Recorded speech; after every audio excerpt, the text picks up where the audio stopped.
देश का सबसे बड़ा प्रदेश उत्तर प्रदेश, सबसे बड़ा चुनाव उत्तर प्रदेश, सबसे बड़ी बहस लगातार आज तक में मुद्दा मुस्लिम ठेकेदार। लेकिन शब्द जब मुस्लिम आ रहा है तो हमको लगता है समझना चाहिए पहले कि दरअसल ये कौन सा समीकरण है उत्तर प्रदेश के सियासत में जहां मुस्लिम वोट बैंक का मतलब क्या होता है। हम आपको स्क्रीन पर दिखलाते हैं। सईद बताइए। सुप्रीम कोर्ट ने मना किया, लेकिन फिर भी सभी राजनीतिक दल मुसलमानों को लुभाने की कोशिश कर रहे हैं। बीजेपी अपवाद है। तो मुसलमानों का उत्तर प्रदेश में दम क्या है आखिर? क्यों मुसलमानों के लिए हर पार्टी वो करती है? 4 करोड़ मुसलमानों की आबादी है उत्तर प्रदेश में, और ये उत्तर प्रदेश की कुल आबादी का हम कह सकते हैं कि लगभग 19% है। 4 करोड़ मुसलमान हैं पूरे उत्तर प्रदेश में लगभग, और इन 4 करोड़ वोटरों पर ये कि उत्तर प्रदेश की पूरी आबादी का 19% होता है, जो बहुत ज़्यादा महत्वपूर्ण है। महत्वपूर्ण क्यों है? देखिए, 147 सीटें ऐसी हैं जहां पर मुसलमान वोटरों का असर है, यानी कि ये सीटें निर्णायक सिद्ध हो सकती हैं अगर एक मुश्त मुसलमान वोट दे दें तो। 73 सीटें ऐसी हैं जहां 30% से ज्यादा मुसलमान आबादी है। यह भी बहुत महत्वपूर्ण है। अगर यहां भी एक मुश्त वोट पड़ते हैं तो वो 73 सीटों पर मुसलमान जीत और हार का फैसला कर सकता है।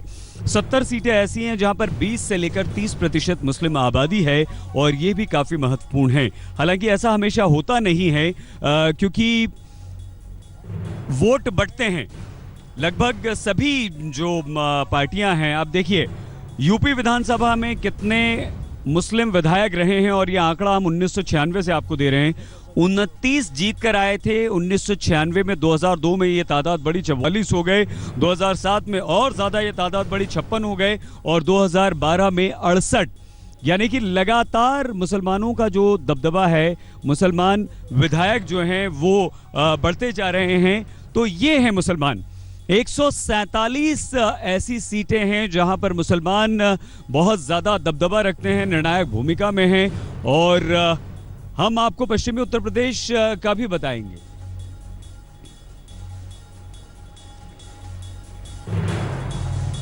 हम आगे आपको यह भी बताएं कि किस पार्टी में कितने मुसलमान वोट हैं, और ये वोट देखिए, समाजवादी पार्टी को 2002 में 54% वोट मिले थे, 2009 में 30%, 2014 में 58%। यानी कि 2014 में यह कहा भी गया था कि उत्तर प्रदेश में अखिलेश यादव की सरकार बनने में मुसलमानों ने बहुत अहम भूमिका निभाई थी, और वो यहां पर परिलक्षित भी होता है, साफ तौर पर दिखाई देता है। 2002 में 9% वोट मायावती को मिले थे, और 2014 में ये मिले थे 18%। यानी कि मायावती का मुसलमान वोट बैंक भी यहां पर बड़ा था। और कांग्रेस, इसके बाद अगर हम कांग्रेस का जिक्र करें कि कांग्रेस को कितने वोट मुसलमानों के मिले, तो मुसलमानों को वोट मिले कांग्रेस के 2002 में 11%, और 2002 में 11 थे। 2011 के बाद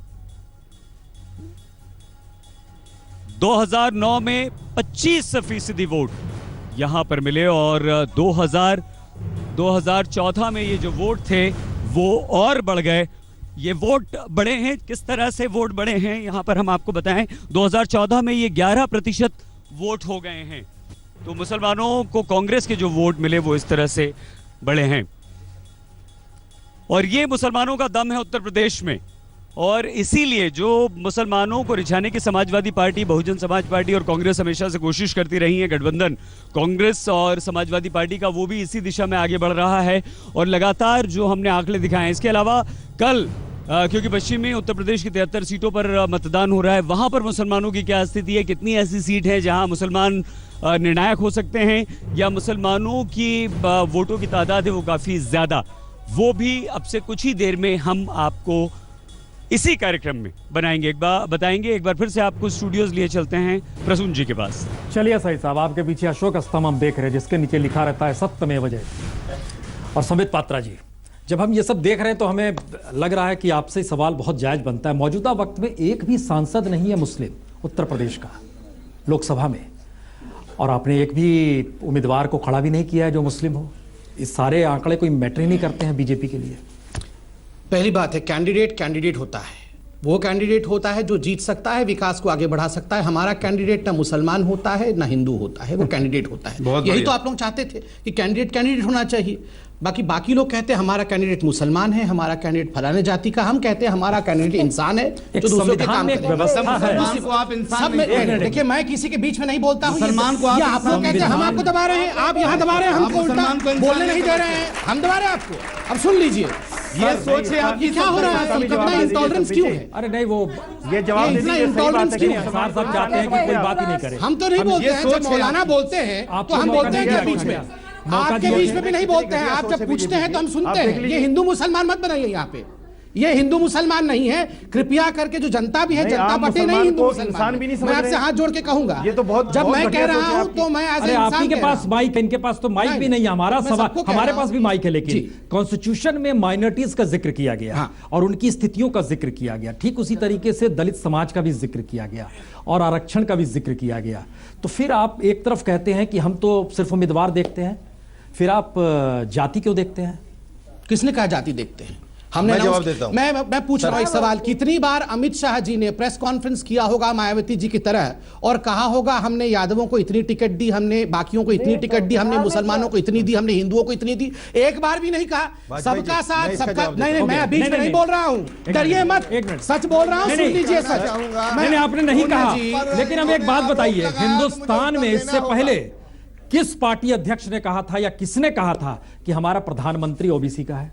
अमित शाह जी ने मोदी के लिए किया, कहा। पुण्य जी 30 सेकंड देंगे ना मुझे? 30 नहीं, अनइंटरप्टेड जी, ज्यादा ले लो लेकिन क्लियर कर दो। नहीं, आप शांति से बैठिए, चिंता मत करो।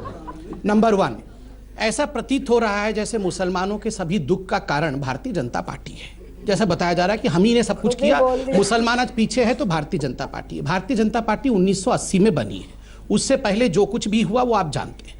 मैं आपको आज स्पष्टता, सबको सत्य पता है, यहां सब नाटक कर रहे हैं। सबने सदियों से मुसलमानों को वोट बैंक की तरह इस्तेमाल किया और आज यहां चोगा पहन के बैठ गए हैं कि भारतीय जनता पार्टी के कारण सब ऐसा हुआ है। ये सबके दुकानें चल रही हैं।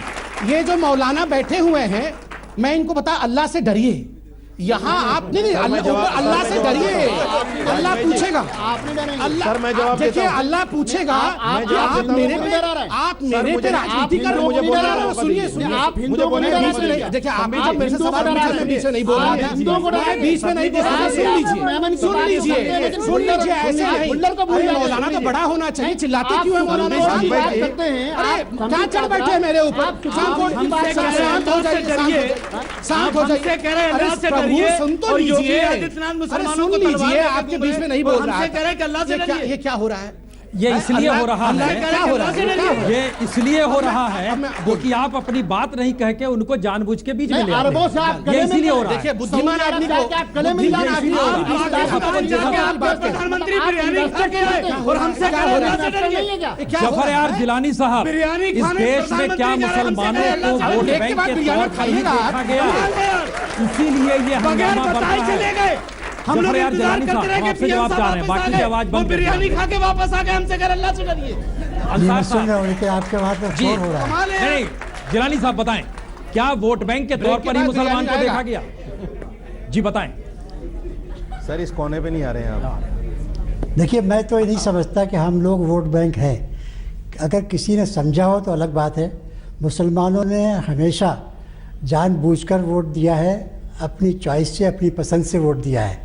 ये अलग बात है कभी किसी मामले में उनको मिसलीड कर दिया गया हो, कोई मिस इन्फॉर्मेशन की बुनियाद पे, वरना मुसलमान सोच समझ के वोट देता है, मुल्क के मफाद में वोट देता है और सेकुलर पार्टियों को मजबूत करने के लिए वोट देता है। मुसलमान ही चाहता है इस मुल्क में सेकुलरिज्म और जमहूरियत और अदालतों का वक़ार कायम रहे।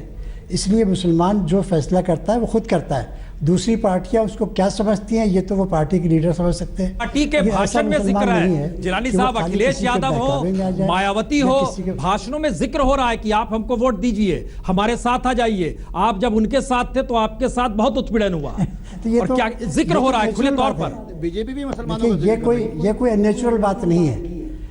अगर देखिए, मुसलमान नाम से तो मैंने नहीं सुनी कोई तकरीर अखिलेश यादव जी की कि जिसमें उन्होंने कहा मुसलमानों से, लेकिन उन्होंने ये कहा है कि मुसलमानों के लिए उन्होंने भाषण देते वक्त जिक्र किया था करने की। अब हम उसकी क्लिप भी निकालें। उन्होंने जिक्र किया मुजफ्फरनगर जब भाषण देने पहुंचे थे ना, वहां पर उन्होंने जिक्र किया था मुस्लिमों से। नहीं, एक बात इनसे पूछिए प्रसून जी एक सवाल इनसे है कि सेकुलरिज्म को मजबूत करने की बात होती है, उसमें महिलाओं के साथ न्याय होता है कि नहीं? ट्रिपल तलाक पर क्यों ये भड़क जाते हैं? हमारा आंतरिक मुद्दा तय कराने हैं। हमारे अंदर के मामले को आप लेके जाते हैं। अरे आपने महिलाओं के साथ आप बताइए, बीबी जागीर मानता आज तक न्याय होना अंदर बीबी जागीर कोर का मुद्दा आज तक है। संविधान के अकाल तख्त ने कहा आपने बीवी को दे दिया। अरे जहाँ राम, अरे मोदी जी ने इंसाफ दे दिया, मोदी जी ने इंसाफ दे दिया, मोदी जी ने इंसाफ दे दिया, उन्होंने गुजरात में बिठा रखा। मोदी जी ने इंसाफ दे दिया के कहने से, संविधान के कहने से जहाँ राम अपनी सीता को छोड़ सकते हैं, मोदी जी ने इंसाफ दे दिया अपनी बीवी को। गलत बात है। मोदी जी ने इंसाफ दे दिया, माफी मांगिए, मोदी जी ने इंसाफ दे दिया अपनी बीवी को। मोदी जी ने इंसाफ दे दिया अपनी बीवी को। सीता को लेकर आप बोलिए, मोदी जी ने इंसाफ दे दिया अपनी बीवी को। ट्रिपल तलाक मुसलमानों के खिलाफ बहुत बड़ा मुद्दा है। मोदी जी ने इंसाफ दे दिया। ये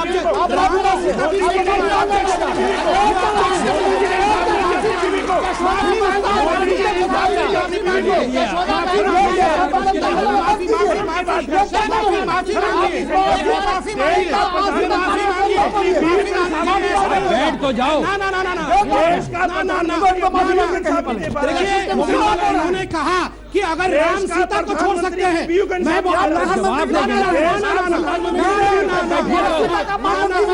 मां सीता का माफी मांगूंगा। बिल्कुल नहीं, माफी मांगिए, माफी मांगिए, हिंदुओं से माफी मांगिए, हिंदुओं से माफी मांगिए, हिंदुओं से माफी मांगिए, हिंदुओं से माफी मांगिए, हिंदुओं से माफी मांगिए,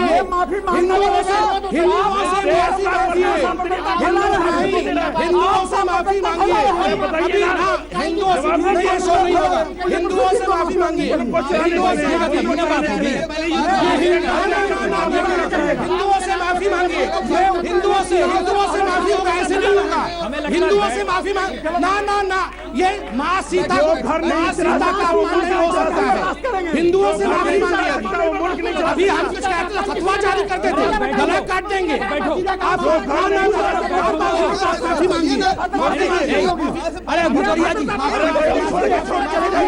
माफी मांगिए, गद्दी छोड़ के चले जाइए, माफी मांगिए, छोड़ के चले जाइए, माफी मांगिए। बैठिएगा तब भी पूछेंगे। माफी माफी माफी माफी देश माफी, देश माफी मांगिए, माफी मांगिए, माफी मांगिए, माफी मांगिए। ये डिबेट अब नहीं होगा, इसमें माफी मांगिए। देश के पीएम को नहीं इंसाफ देगा। ये माफी मांगेंगे तब डिबेट होगा। देश के पीएम को नहीं इंसाफ देगा। यही तलाक बोलने की इजाजत है। तीन तलाक मेरा अधिकार आपको यही है। मांगिए, बैठिए तो। जितेंद्र जी ये विषय छोटा नहीं देश के है। पीएम को ये माफी मांगिए।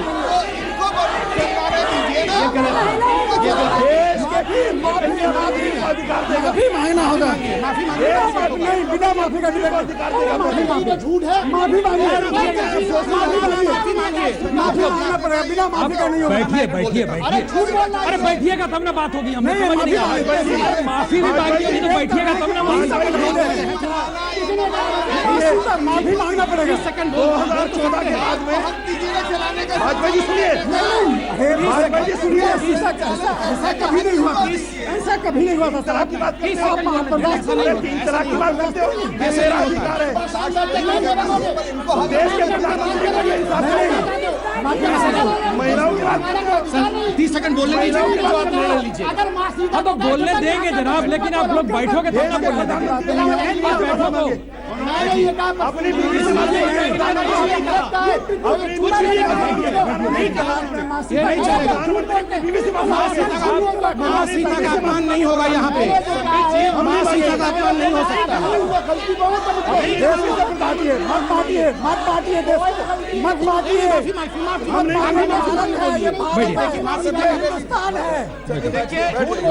देखिए क्या नहीं, बैठिए बैठिए बैठिए। झूठ बोल रहे हो। सुबह शाम मुसलमानों को गालियां बकते हो। अरे चुप तो रहिए आप। बैठ एक आपको चुप रहिए, एक मिनट शांत हो जाइए, शांत हो जाइए, शांत हो जाइए। सबको 30 सेकंड ही देंगे। अब हम 30 सेकंड मैं 30 सेकंड बोल लूँ, उसके बाद आप जो निर्णय लेंगे। एक हम अब एक ही लाइन से सब साथ। अरे आप बोलने दे रहे हैं, लेकिन उसके बाद प्लीज रुक जाइए। कर रहे हैं? नहीं रुक जाइए नहीं आप एक मिनट आप बोलिएगा ना। अरे ये भगवान का विषय है, इस पे रुक जाइए, मुझे बोलने दीजिए। ऐसी आवाज में मत बोलिए कि लोग सुन ही नहीं पाए। बिल्कुल आप सही कह रहे हैं, लेकिन 30 सेकंड दे दीजिए। कह रहे हैं बाबा, लेकिन आप लोग यार रुको तो, पहले 30 सेकंड पहले मुझे रुक जाइए सारा टाइम आपको मिलेगा, सारा टाइम आपको नहीं मिलेगा। 30 सेकंड बोलिए। शांत हो जाए, आप शांत कर दे तो बोल लूंगा मैं। सर 30 सेकंड मुझे मिलेगा। आप ही की आवाज सुनी जा रही है। नहीं बोलना चाहता हूँ, स्वसम्मान यहाँ धर्म का विषय पहले मैं बोलूंगा। नहीं होना चाहिए। माँ सीता का अपमान किया। उन्होंने कहा माँ सीता को राम ने छोड़ दिया, तो ट्रिपल तलाक पे आप क्यों बोल रहे हैं? अरे आप इस विषय पे मैं सिर्फ इतना बोलना चाहता हूँ, मैं इस्लाम का बहुत सम्मान करता हूँ। ये मेरा हमने इस्लाम के विषय में कहा होगा, अभी फतवा कैसे गलत? माँ सीता के विषय में आप ऐसे कह देंगे? माँ सीता के विषय में ऐसा कह देंगे? ये मेरा अधिकार है। माफी माफी माफी माफी देखिए समिति, अब आप गलत कर रहे हैं। मांगिए माफी। खड़े क्यों हो गए? बैठिए, खड़े क्यों हो गए? आप पब्लिक में खड़े क्यों हो गया? माफी मांगिए। हिंदुस्तान को भड़का रहे हैं, पूरे हिंदुस्तान को भड़का रहे हैं। इन्होंने दंगा करवाना चाहते हैं, आप दंगा करवाना चाहते हैं। बिल्कुल, लेकिन पब्लिक को मत बताइए, पहले ये बताइए कि बोला क्या है। अरे एक एक कर, हमें समझ नहीं आ रहा है कि आप लोग जो हल्ला कर रहे हो, अरे एक एक करके ही ना बोलोगे। इतना तक तो अरे 2014 और 13 मत कीजिए, दोनों एक एक करके ना बोलिएगा आप लोग। फिर बोलने लगे दोनों, अरे एक एक करके बोलिएगा। लीजिए आप, यहाँ सहमति इस बात की नहीं है, हमें लगता है अरे एक एक करके ना बोलिएगा, तो खामोश रहिए। एक मिनट आप खामोश रहिए, आप खामोश रहिए। कौन बोलने का मौका नहीं किसी को दे रहा है? प्लीज आप महिलाओं की इतनी इज्जत करते हैं तो महिला बोले। जी आपको भी चिंता है, आपको भी चिंता है, मैं बोलूं? जी बोलिए, चलिए शुरुआत। आप जिस तरह से कह रहे हैं मुस्लिम ठेकेदारी की बात, या महिलाओं के भी ठेकेदार है कि नहीं है? नहीं माँ सीता का नहीं, वो अलग विषय है ना, वो अलग विषय है। माँ सीता का अपमान हुआ है, आप माफी मांगिए। माँ सीता का अपमान माफी मांगिए। बैठिए, समझाइए हमें। आप भी बैठ जाइए, आप भी बैठ जाइए। अब मेरे को 30 सेकंड बोलने दो। उनसे पूछो, उनसे मांगिए।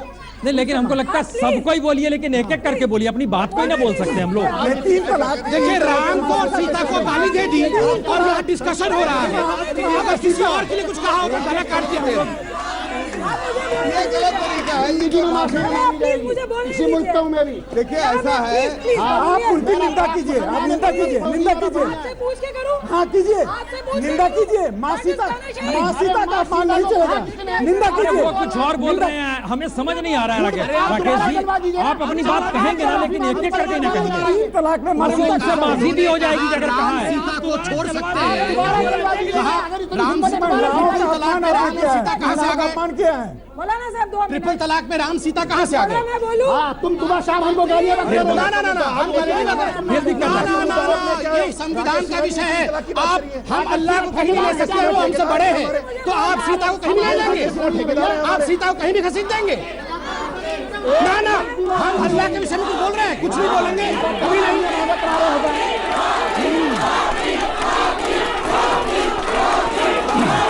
देखिए ध्रुवीकरण करवा दिया ना, ध्रुवीकरण करवा दिया आपने। यही चाहते थे, यही चाहते हैं, यही चाहते हैं। आप कोई नहीं मांगी माफी। जब 3 तलाक के मुद्दे पर जैसे है वैसे रहेगा। आप कौन है? किस मुल्क के संविधान के तहत हमारे आत्मा है, नहीं चलेगा, फांसी से हमारी आत्मा है। अरे आप होते कौन है 3 तलाक पर बोलने वाले? देश संविधान से चलेगा, नहीं संविधान चलेगा। 3 तलाक से नहीं चलेगा, भूल है क्या? अब इसमें क्या आप इतना माफी मांगिए, जो होगा सो होगा। ऐसा नहीं हो रहा है। पे आ रहे हैं।